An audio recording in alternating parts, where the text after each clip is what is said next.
Hello everyone, thank you so much for joining me for another video. Today we're going to be talking about what I've learned from intuitive eating. Intuitive eating is receiving a lot of buzz right now. With other fad diets frequently leading any discussions about food, intuitive eating is slowly growing in popularity. Intuitive eating is defined as an approach to help someone heal from the side effects of chronic dieting. It teaches people to listen to their bodily cues regarding hunger and satisfaction. There are multiple principles of intuitive eating, including honoring your hunger and rejecting diet culture and diet mentality. It means allowing yourself to eat whatever you want. And in that way, you learn to trust your body, and in turn, your body learns to trust you. For some people, that's hard to wrap their minds around. Diet culture is so pervasive in today's society that the thought of letting go and listening to your body is not one that we're comfortable with. I often hear, "But if I listen to my body, I'll binge all day. I'll eat nothing but pasta and cake."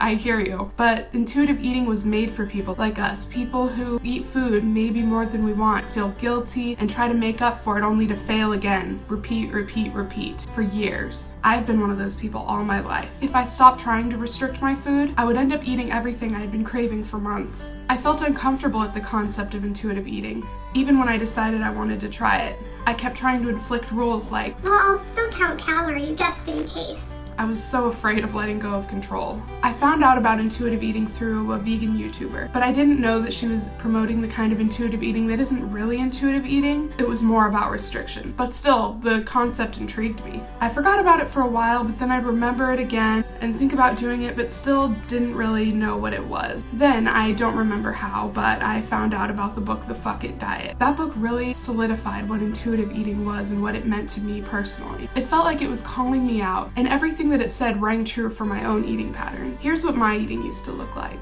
I grew up in a home where we never kept anything unhealthy. Just about every day we ate brown rice, salmon, and vegetables. There's nothing wrong with those foods, but I quickly got tired of it. So whenever I got a chance to go to a friend's house or to a sleepover, I consumed all of those foods that we never kept at our house and consumed them in excess. I didn't understand how my friend could have just one cheese stick and be fine while I had to have several. My sibling and I also went through a phase where we would work together to buy whole boxes of Little Debbie snack cakes and hide them in our drawers. My dog is having a seizure. But yeah, we would go through phases where we'd go to the store and buy whole Debbie snack cakes and hide them in our drawers, which... While that was going on, at the same time, I had days or weeks where I would count calories and make sure I didn't go above a certain number. I felt hungry all the time though, and inevitably, no matter how much weight I lost, I kept finding myself eating all the foods I had been craving all at once and then regaining all the weight back. I believe that part of my disordered eating patterns came from the fact that we never had those foods in the house, and another part from restriction and dieting as well as poor self-image. Intuitive eating changed my life because it gave me the freedom to eat whatever I want, which allowed me to build trust with myself so I don't feel the need to consume excessive amounts of food at one time. My body craves nutritious foods, and I can genuinely say that now, and I also sometimes crave other kinds of foods too, and that's okay. That being said, here's what I've learned so far on my journey towards intuitive eating. If you're craving something in particular, you don't have to choose between that and something healthy. Eat both. You'll get more nutrition, you'll likely feel more full, and you won't stuff yourself with healthy options only to binge on the thing you were originally craving anyway. If you eat whatever you want for long enough, it eventually loses its appeal. I see a lot of people that are concerned that they will never be able to eat intuitively because they say their intuition will always want them to eat cheeseburgers. That might be true for a while, but eventually, I promise, it will lose its appeal and your body will want something else. You may find that the body naturally regulates itself. On my journey towards intuitive eating, I have found that I still have moments of panic when I eat a lot of food. I feel like a failure because I let my body down and ate more than it wanted.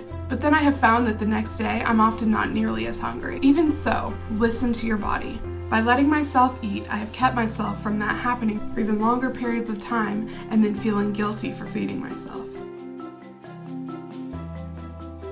Don't make yourself buy foods that you don't like. Not buying foods I don't like has lowered my grocery cost and guilt around food waste or what I should be eating. Instead, I focus on what I do like. That isn't to say if you don't like vegetables and don't buy vegetables. I have it easy though. I genuinely like certain vegetables and I only buy those. So if you have a vegetable you like, just buy that. Or if you only like certain vegetables cooked a certain way, then just cook them that way. There's no rule that says you have to learn to like raw vegetables.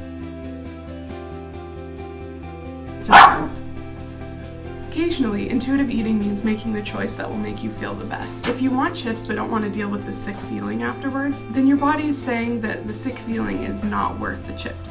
It's all simply a choice you make. There is no bad food or good food. But if you do eat the whole bag and you feel sick, you didn't do anything wrong. There is no such thing as bad food or good food. It's all just food, and it's all just a choice with no morals behind it.